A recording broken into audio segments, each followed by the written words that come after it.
Bapak,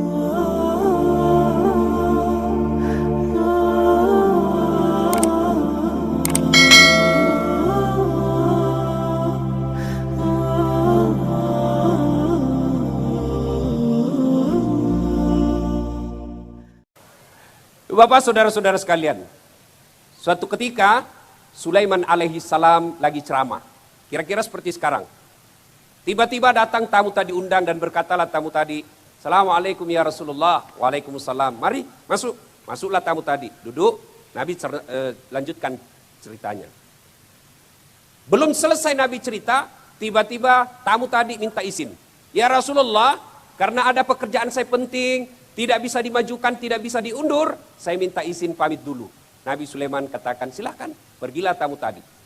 Sepeninggal tamu tadi, Nabi bertanya kepada seluruh hadirin, "Saudara-saudara sekalian, ada yang tahu siapa itu tadi tamu?" "Tidak ya Rasul, Anda yang lebih tahu." Nabi Sulaiman lalu berkata, "Itulah tadi yang memisahkan harta kalian di dunia ini. Itulah tadi yang memisahkan dengan segala orang yang engkau cintai di dunia ini. Itulah tadi malaikat pencabut nyawa. Yang setiap kali datang, pasti ada yang ingin dipanggil. Dan dia tidak kembali sebelum diambil yang diinginkan." Selesai berkata begitu, tiba-tiba dari belakang ada anak muda diangkat tangannya. "Ya Rasulullah, itu malaikat pencabut nyawa." "Iya." "Tidak kembali sebelum diambil yang diinginkan?" "Iya." Langsung dia bilang, "Ini anak muda, mati nih saya." "Kenapa?" "Sejak datang sampai pulang, saya terus sulit dilihati." Nabi Sulaiman katakan, "Hati-hati coaches." Tentu dalam riwayat tidak ada bilang, "Ces, ini Ustadz zaman now. Hati-hati mas bro. Barangkali kau yang diinginkan." Dia bilang, "Ya Rasulullah, jangan main-main deh. Kalau begitu bawa saya jauh sampai dia tidak dapat tadi itu." Nabi Sulaiman mukjizatnya salah satu diantaranya pandai memerintah angin. Lalu Nabi Sulaiman berkata, "Angin, tolong kau terbangkan anak muda ini. Bawa kemana saja dia mau pergi." "Siap." Turun angin, naiklah anak muda ini, terbangkan. Kiri, kanan, lurus, kiri. Dia bilang, "Sudah jauh saya ini." Dia lihat ke belakang, sudah jauh. Dia dapat saja tadi ini. Kurang ajar, bikin takut-takut. Dan sudah bilang, "Ini anak muda, angin, turunkan saya." Pas turun, baru satu langkah diinjakkan kakinya di tanah, ketemu itu tadi tamu. Dia bilang, "Dari mana kok?" "Onna Paulo, tajak kok kue. Dari tadi saya tunggu kau di sini. Makanya saya cepat tinggalkan majelis itu, karena di sini takdirmu harus saya cabut nyawamu." Dia hindari kematian, justru dia datangi. Kisah ini membenarkan firman Allah, "Kullu nafsin sa'ikatil maut." Tungke maki nyawai pasti mati. Semua yang hidup pasti akan mati. Nah, biasa kalau kita cerita kematian, ada anak muda yang tanya saya, "Ustadz, kalau orang sudah meninggal itu, apa otomatis sampai akhirat? Apa sudah sampai surga atau neraka?" Tidak. Rasulullah, kekasih kita, junjungan para nabi, sampai sekarang pun belum masuk surga. Orang yang telah meninggal dunia, sekarang belum sampai di akhirat. Nah, untuk sampai di akhirat itu, ada pintu-pintu yang kita lalui. Ada tangga-tangga yang harus kita lewati. Apa tangga dan pintu yang dilalui untuk sampai ke akhirat? Mari kita simak satu demi satu. Dalam kitab Durratun Nasihin, dijelaskan, untuk sampai ke akhirat itu, minimal ada 4 tangga yang dilewati. Yang pertama, ada yang disebut sakaratil maut. Apa itu sakaratil maut? Orang Perancis bilang ipamadangi. Perancis itu Pare-Pare dan sekitarnya. Nah, sakaratil maut. Bagaimana kondisi dan keadaan orang menghadapi sakaratil maut? Tergantung amalnya ketika hidup. Ketika dia hidup, agamanya Islam, tingkah lakunya Islam, rajin hadir salawatan seperti ini, insya Allah sakaratil maut mati dalam keadaan Islam. Sebaliknya, ketika dia hidup agamanya Islam, perbuatannya tidak Islami, tingkah lakunya tidak Islami, dia pembuat mesum, pembuat maksiat, hampir bisa dipatikan, matinya pun nanti tidak dalam keadaan Islam. Pertanyaan, adakah orang Islam mati tidak dalam keadaan Islam? Banyak. Setiap Jumat, mimbar khutbah mengingatkan kepada kita. Tiap Jumat kita dengar, "Ya ayyuhalladzina amanu taqullaha haqqa tuqatih wa la tamutunna illa wa antum muslimun." Wahai orang-orang yang beriman, bertakwalah engkau kepada Allah dengan sebenar-benarnya takwa, dan janganlah kamu mati, jangan sekali-kali kamu mati illa kecuali wa antum muslimun, dalam keadaan beragama Islam. Sengaja Allah ingatkan kita setiap mimbar Jumat Hati-hati kalian, lahir Islam, khitan Islam, nikah Islam, tapi belum tentu kalian mati dalam keadaan Islam. Siapa mereka yang mati dalam keadaan non-muslim atau kafir? Contoh aja ini ya, contoh saja ini. Pedagang. Ada pedagang di sini. Berapa harganya ini sarungmu? 50.000. Wih, mahal benar. Dia beli, itu saja 50 saya kasih kau modal karena kita sama-sama orang Bugis. Lalu 40.000, enggak boleh. 50 itu modal, padahal sudah ada untungnya. 10.000-nya riba. Wa ahallallahu bai'a wa harrama riba. Allah halalkan jual beli, tapi Allah haramkan riba. Mana kategori riba? Satu di antaranya menipu pembeli. Termasuk ada penjual bensin botolan di sini. Ada. Oh itu hati-hati. Tulis bensin murni. Padahal dicampur minyak tanah. Begitu dikomplain, kenapa kau tulis bensin murni? Ada minyak tanahnya. Dia bilang, jangan salah mas bro. Istri saya namanya Murni. Makanya saya tulis bensin murni. Manusia boleh kalian tipu, tapi demi Allah, Allah maha tahu. Contoh lagi nih, contoh-contoh. Ada oknum penegak hukum. Ada anak sekolah buru-buru pergi sekolah. Tidak pakai helm.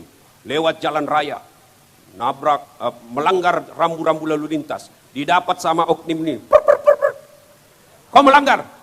Kau tidak lihat rambu lintas. Kau tidak lihat rambu-rambu. Saya lihat pak. Kenapa kau langgar? Saya tidak lihat bapak.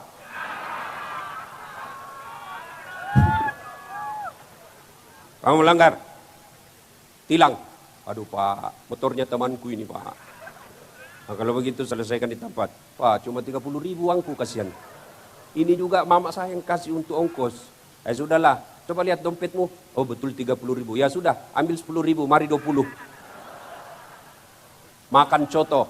Ini oknum. Makan coto di pinggir jalan. Makan coto 248. 2 mangkok coto 48 ketupat. Kenapa ketupatnya gratis? Makan sempoyongan keluar terlalu kenyang, sambar motor, sak, mati. Matilah kalian dalam keadaan kafir. Kenapa? Ada barang haram dalam perutnya. Contoh lagi nih, contoh lagi. Contoh aja nih, contoh. Anak gaul yang banyak tato di badannya. Mulai cap kupu-kupu. Lalu, ayo saweran, 5.000 pertama. Saya 10.000. Kamu 30.000. Cukup 50.000. Apa dibeli? Anda usah vodka. Mahal. Apa? Lempox. Lempox campur racun tikus. Beleng-beleng. Kenapa Lempox kau minum racun tikus? Akhirnya isap. Bikin komunitas remaja bernapas dalam kaleng.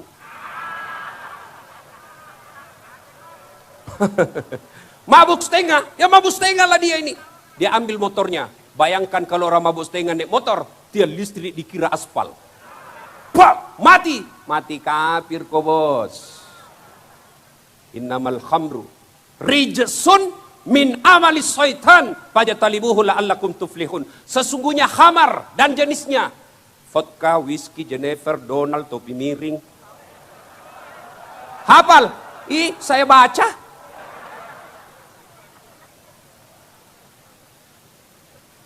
Minuman keras jauhi anak muda. Silahkan jadi anak gaul, anak band-band, anak futsal, anak gondrong-gondrong, anak motor-motor, anak gunung-gunung, silahkan. Tapi jangan dekati minuman keras. Satu-satunya minuman keras yang halal, es batu. Es batu gesok mi, tanpa sirup, undang juga. Ini anak muda sekarang nanti dibilang gaul kalau pintar teler. Cemen lu men, kampungan, baru 1 botol sudah teler. Tuh teman kita jago sampai masuk di got. Dulu waktu saya sekolah dan kuliah, kalau dibilang teman saya, ayo, Dasat, sini. Saya bilang, enggak bos, saya jauh-jauh tinggalkan kampung, tidak mau jadi pemabuk. Dia bilang, enggak, kampungan loh. Saya bilang, biar mi, daripada kau enggak ada kampungmu.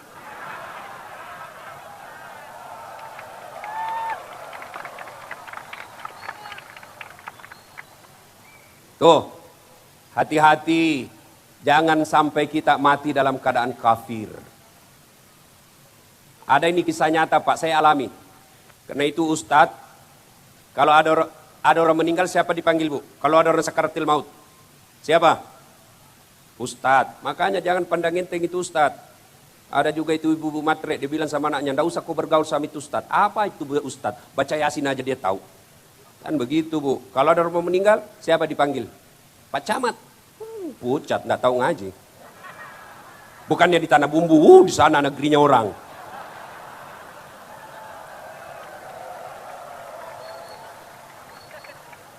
Ini kisah nyata saya pernah alami. Kakak saya di opname di rumah sakit Makassar namanya Wahidin Sudirohusodo. Ada orang sakaratil maut, ibu-ibu, sudah lama sakaratil maut tidak meninggal. Ingat, ketika ada orang lama sakaratil maut, berarti lama disiksa itu orang. Saya kasihan. Saya datanglah kepada dia karena anaknya minta Ustaz tolong didoakan ibu saya.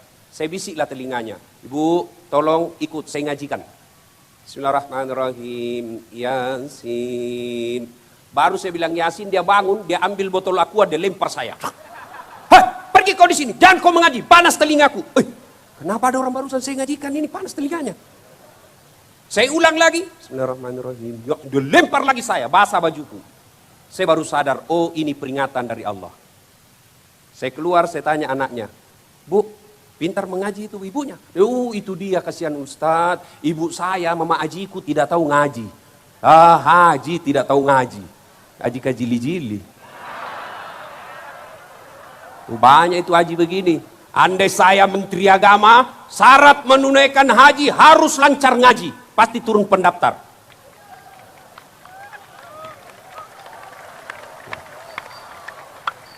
Bapak, saudara-saudara sekalian.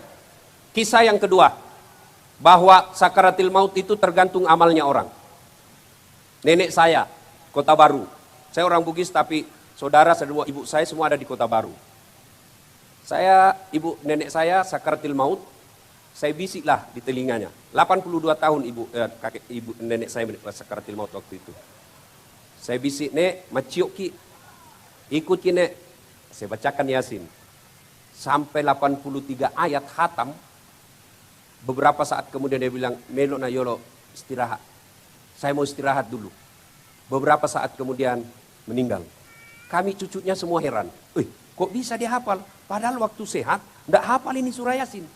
Tapi akhir hidup beliau 2 tahun lumpuh, kerjaan antara maghrib isya baca Yasin. Dari 2 fakta yang saya lihat ini membenarkan pepatah kita yang mengatakan Allah bisa karena